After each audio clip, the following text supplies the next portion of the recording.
Welcome to Sports Charlotte. I'm your host, Ashley Mahoney, and joining us today is Charlotte 49ers women's soccer coach, John Cullen. John, thank you so much for joining us today.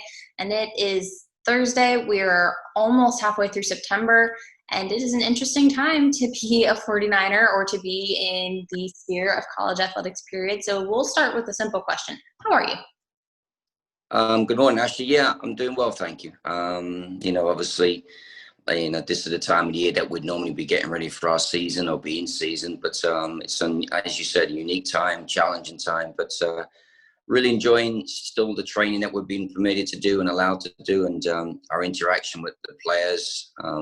We've had an extended version of a pre-season, so we've had quality time with the players, which is invaluable. But from a day-to-day purpose, I think, we're just staying in a good place. We're preparing for eventuality of a season coming, hopefully in the spring. Tell me about when you got the news that the season for the fall had been postponed to the spring. Well, I think, when we did get the news, obviously, it seems like a couple of weeks back now. I can't remember a specific date, but I think our administration had done a great job of, telling us to prepare for every case scenario.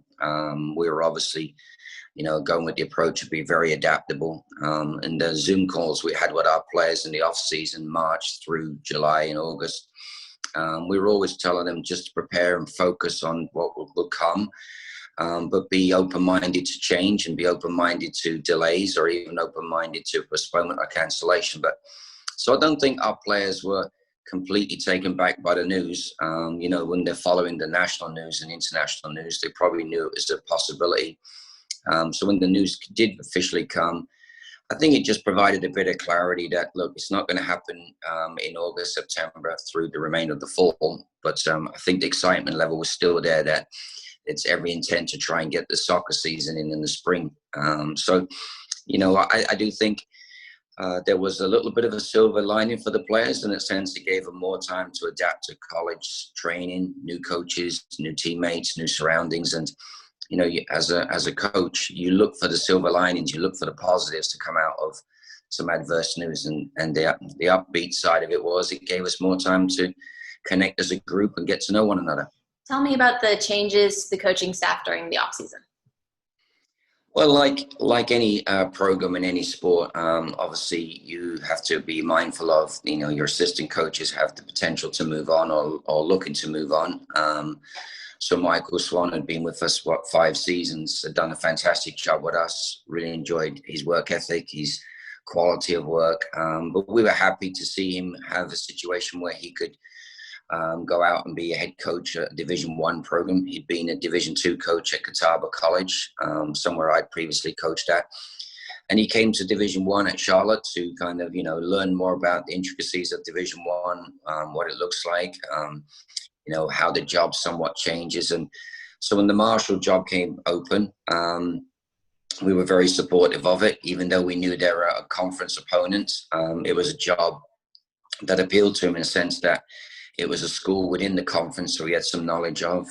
His wife had family in that area. So again, from a personal and a family standpoint, it was it ticked the boxes. So as much as we hate to see Michael go, it's another opportunity to bring in new voices, new ideas, and new concepts to the program. But before we looked to hire somebody, it was the opportunity for me to promote Kim Cardell into the first assistant position, which I think she thoroughly deserves. Worked exceptionally hard, is well liked and well respected, but by everybody. The administration, the players, myself. She's somebody that I highly think of as a person, as a player, and as a coach. Previously played with me at Catawba College and been with me now at Charlotte, what seemed like 7 seasons. And just, it was, the obvious choice for me as a coach to promote her into that role. So that gave us a vacancy to look for a new second assistant. And we took our time, Kim and I. We had multiple people reach out with interest level in the position. And we wanted to take our time. We didn't just want to fill the role within 3 days, even though we could have done that. We wanted to take the time and find somebody that would bring a freshness, bring something different, bring some innovative ideas, a new voice, somebody that, we felt like we could work alongside, but also challenge us as coaches and challenge our players. So I got to know Luke Sheikey a little bit through ODP and regional camp, and was able to observe some of his sessions and like the way he interacted with players, like his body demeanor, and his training sessions were sharp, enthusiastic. His players were energetic, and I thought that would be something we'd like to bring to our program. And then when we started to get to know him through the interview process, we realized we had a lot more in common than just both from being in England. We actually both played with the same football club at a different time. I'm obviously older than Luke. He's in his mid-30s. I won't tell you what age I am, but we both played at the same club. And then we've realized that we've got relatives in the same part of Southern Ireland. So kind of, you never know somebody until, you get out there in the soccer world and they say it's a very small world and we're all connected. And we realized that we did have some background from Czechs, that we were very similar in our upbringing and family and, our area. So it's been a great fit. He's been with us now since mid-March.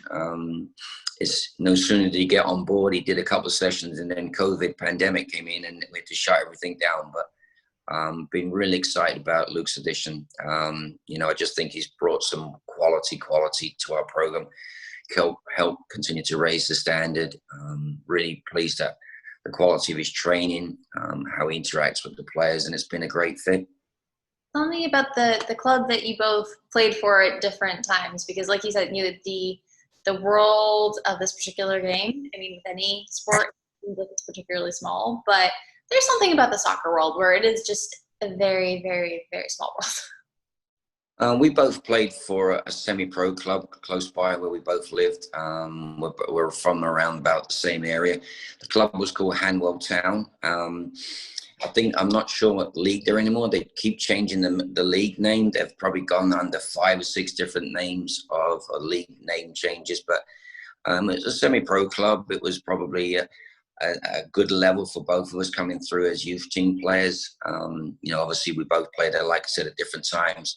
A lot of those players were probably players that just got released from professional clubs like Brentford or Queen's Park Rangers, or just the local, professional organizations. So it was a good club. It was well coached, well organized. But obviously for young players, probably in our age at that time, neither one of us had a lot of transport outside of public transport. So you generally play with your local club. But it was a good upbringing for me. I mean, when you're a 16-year-old playing alongside 24 and 26-year-olds, it's a great coaching experience, playing as a youth team player amongst senior players. And, I think that's something that most young players in England have benefited from, is playing with seasoned veterans, players that may be 4 years, 8 years, 10 years older than you. You grow up pretty quick in the youth team and club team ranks back home, and you can get thrust as a 16, 17 or 18-year-old into the senior men's team. And that happened for both of us. And we both had great experiences, similar coaches, but like I said, different eras. From the standpoint of a player, I think it just tests you and challenges you mentally and physically to be sharp every day, because those seasonal players, those veteran players who are coming to the latter stages of their career, 26, 28, 30, whatever it may be, they'll certainly tell a youth team player where to improve and how to improve quickly, And speaking of veteran leadership, who are some of the people who you're looking to within this squad to really lead the club through this interesting time to be a 49er, interesting time to be in Conference USA period? Yeah, I mean, obviously you always look at your upperclassmen who know the league well and know the college season. We've always prided ourselves in, trying to get as much collective leadership as an individual leadership. But we do have some fifth-year seniors with us. Kelly Suggs and Sophie Soprello have been a large part of our success in recent years. They both came back due to they had injuries both their senior years, so they had medical red shirts. So bringing them back give us a little bit more experience around the park, in the dressing room, off the field, on the field. Meredith Hamby has been a consistent starter for us for many a year.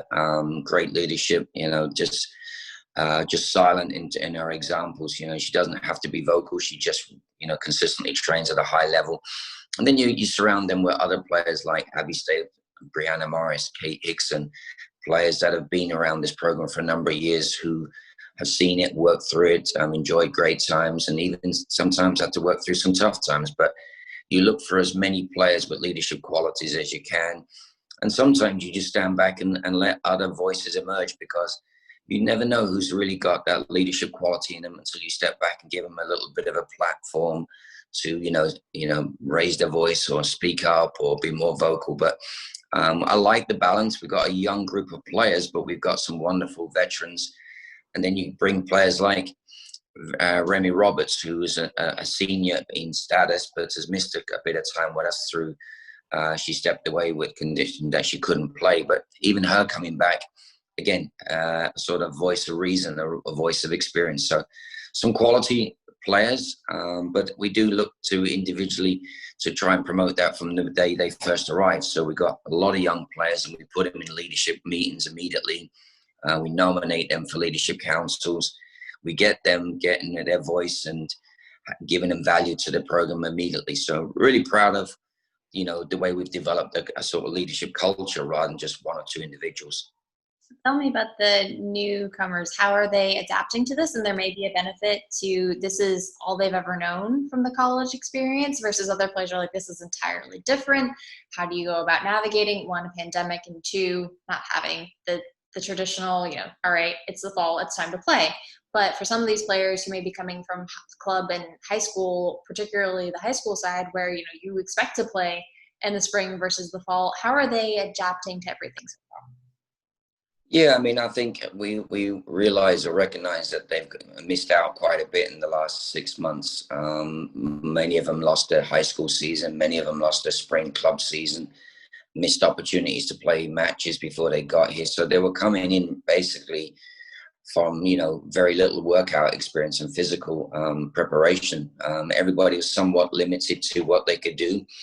It was on their own to kind of, stay sharp, stay as physically in as best condition as could be. We sent them as much soccer videos as we could to kind of encourage them to keep working. But the mentality of what it takes to be a 49er player was already instilled in them before they got here. We told them, come in, be ready, come in with a good attitude, high work ethic, be prepared to not just blend in, but be prepared to stand out. And, our performance coach and our athletic trainer did a great job staying in touch with these players throughout the off season in terms of March, April, May, June, all the way through the summer.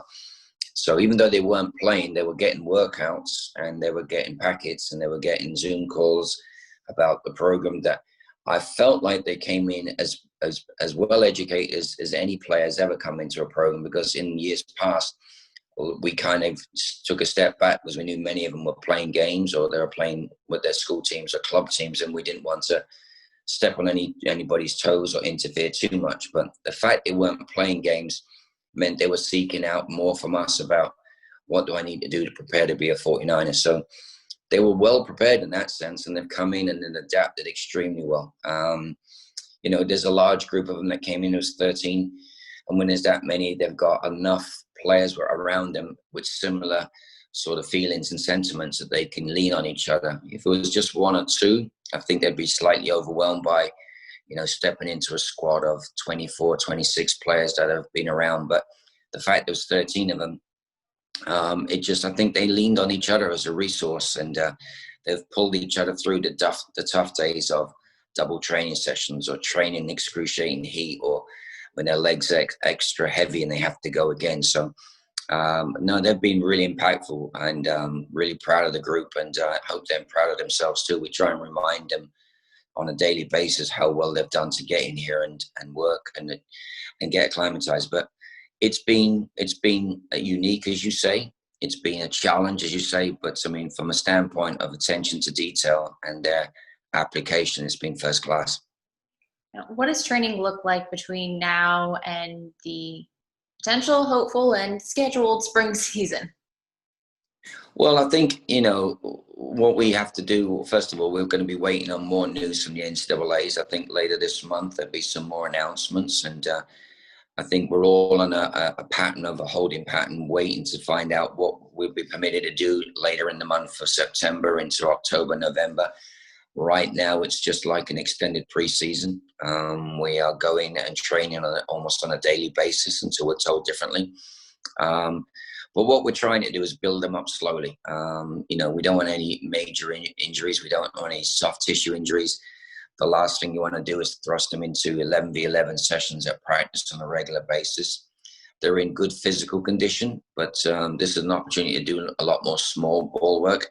We're breaking it down in small groups, the goalkeepers, defenders, midfielders, forwards. And then when we do play games, we're not playing them for a high volume of minutes. We may play 4 8-minute games. We may play 6 8-minute games. We may play 3 12-minute games. So we're keeping the minutes of the games down so that we don't just run them and burn them out. Because, again, we're working towards the spring. We're not trying to be exhausted by the time we reach the spring. So we've got time. We're building them. We're trying to give them the rest that they deserve, especially at the weekends after Monday through Friday sessions. But right now, I think any coach in the country would say they'd love to have an extended time of preseason with their players, and that's what we've got. So building them, building their confidence, building their understanding of how we play, making them more aware of our style of play, our formation, our tactics with the ball, our tactics without the ball. So constantly educating them about how we want to be ready to play. The biggest test is we're not able to play against an opponent, so we still will be unproven like everybody else. And it doesn't appear that we'll be able to play any games in the fall, except for in-house. So until we can test ourselves, we don't know exactly where we are, except for what we see on a daily basis, which we feel good about. Well, until everything comes to fruition for the season itself, and that one, you stay healthy, family stays healthy, and that the entire 49ers staff and players all stay healthy as well. And we greatly appreciate you joining us on Sports Charlotte once again, the Zoom edition, because that's what 2020 is all about. Just Zoom and video calls, and how do you stay connected in a somewhat distant world. So, Coach, we appreciate you joining us today. Make sure that you head over to the Queen City Podcast Network, where you can check out Sports Charlotte and tons of other great podcasts from creatives all over the city. Until next time, I am your host, Ashley Mahoney. Thank you for listening. Thanks, Ashley. Take care, everybody. Stay safe.